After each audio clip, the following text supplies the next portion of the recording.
نبی پاک نے اس امت کی کثرت پر فخر بیان کیا اور حضور فرمانے لگے 120 صفحے جنتیوں کی ہوں گی، قیامت میں 80 صفحے صرف میری امت کی ہوں گی۔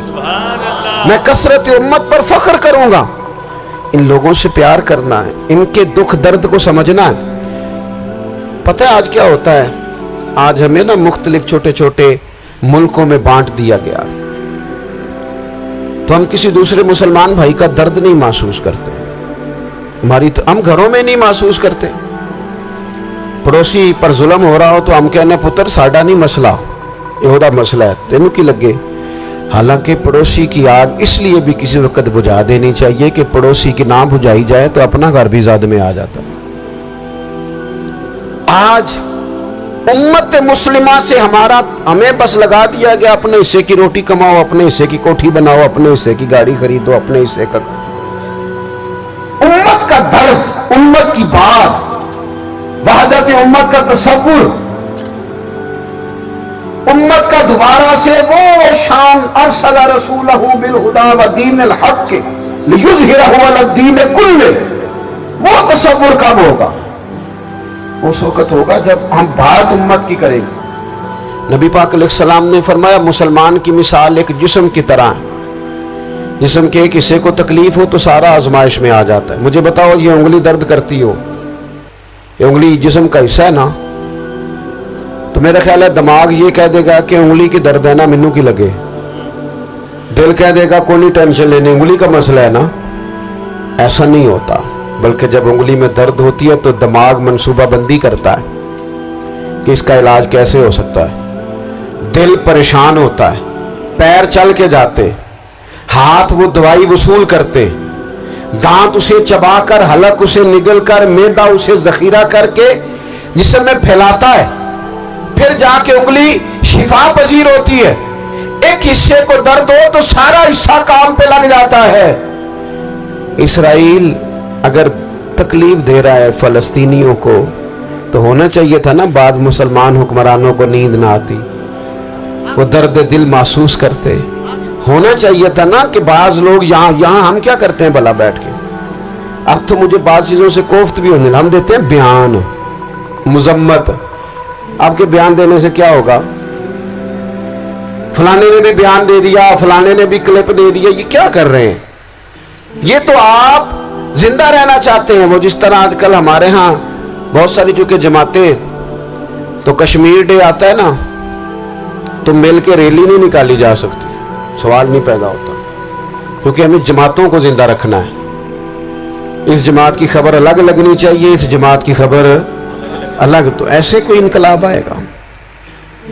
یاد رکھنا امت کو پوری کو ایک طاقتور آواز بننا پڑے گا، ہمیں تھوڑا تھوڑا اوپر اٹھ کے سوچنا پڑے گا۔ خدا را اللہ تعالیٰ مجھے معاف کرے اگر کوئی بات میں ستی کر رہا ہوں، دل کی گہرائی سے عرض کرتا ہوں اب تو بڑا سخت وقت آ گیا۔ اب چونکہ اب تو کیمرے کی آنکھ آئی ہے تو وہ زخمی بچے دیکھے نہیں جاتے، وہ تڑپتی مائیں دیکھی نہیں جاتی، وہ سسکتی اور آواز دیتی بیٹیاں سنی نہیں جاتی۔ وہ آوازیں ایسی ہیں جیسے وہ رات کے سناٹوں میں چیخیں بن کے لوگوں کو جگایا کریں گے۔ خدا را کچھ جرم ایسے ہوتے ہیں جن کی سزائیں بڑی سخت ہوتی ہیں، جن کی معافی بڑی مشکل سے ہوتی ہے۔ اپنے اندر جذبہ ایمانی پیدا کریں۔ اور میرے دوستو بستر پر بھی تو لوگ ماری جایا کرتے ہیں نا۔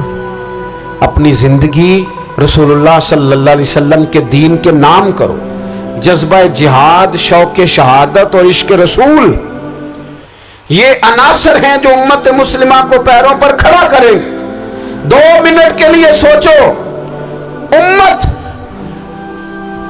اگر اسی طرح کٹتی رہی، پریشان رہی، دکھتی رہی اور باری باری کر کے، اقبال نے کیا کہا تھا؟ اس نے کہا تھا وطنوں میں، انہوں نے کہا تھا کہ ان تازہ خداؤں میں بڑا سب سے وطن ہے، جو پیرہن اس کا ہے وہ مذہب کا کفن ہے۔ تو اقبال ہم کیا کریں؟ کہنے لگے بازو تیرا توحید کی قوت سے قوی ہے، اسلام تیرا دیس ہے، کیونکہ تو مصطفی ہے۔ تو بحیثیت مسلمان سوچنا شروع کر، بحیثیت مسلمان، اور یوں تو سید بھی ہو، مرزا بھی ہو، افغان بھی ہو، تم سبھی کچھ ہو، بتاؤ کہ مسلمان بھی ہو؟ تمہارے اندر کہیں سے کوئی مومن بھی بولتا ہے کہ نہیں؟ علاقائی تعصبات اور ملکی سرحدوں میں قید ہو جانے والوں، تم ایک نبی کی امت ہو۔ کیوں نہیں سمجھتے کہ جب کشمیر کی بیٹی روتی ہے تو مدینے والے محبوب پاک علیہ السلام کی امت کی بیٹی روتی ہے، جب فلسطین کی بیٹی روتی ہے تو امت کی بیٹیاں روتی۔ خدا را کچھ درد دل اپنی طبیعت میں پیدا کریں۔ میں حکمرانوں کی بات نہیں کرتا، میں تو عام لوگوں سے ایسے تبصرے سنتا ہوں جو نہیں کرنے چاہیے۔ وہ نہیں جی نہیں، دوسرا رخ بھی دیکھو، عام آدمی اٹھ کے، عام لوگ بھی یہ خطرناک سوچے اور ان سے خوفناک نتائج برآمد ہوں گے۔ تو تین باتیں میں نے آپ کی خدمت میں عرض کی ہیں۔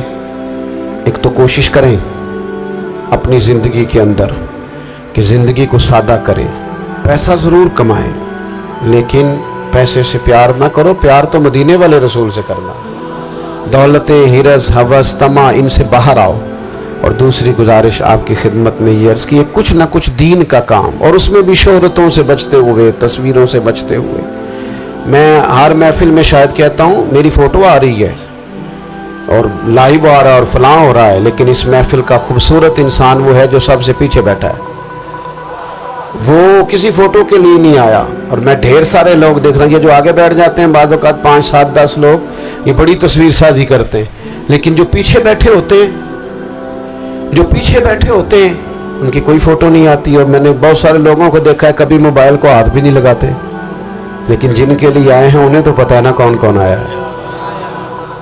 اور کچھ دین کے لیے کریں۔ اور تیسری گزارش آپ کی خدمت میں یہ ہے کہ امت بن کر بھی ضرور سوچیں اور امت کے دکھوں کا مداوع بھی کریں اور امت مسلمہ کا درد بھی اپنے سینے میں ضرور محسوس کریں۔ اللہ تعالی ہماری اس بزم کو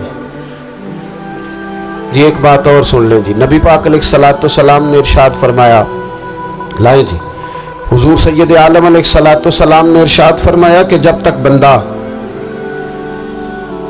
اللہ کے بندوں کی مدد میں رہتا ہے نا، اللہ بھی اس کی مدد کرتا رہتا ہے۔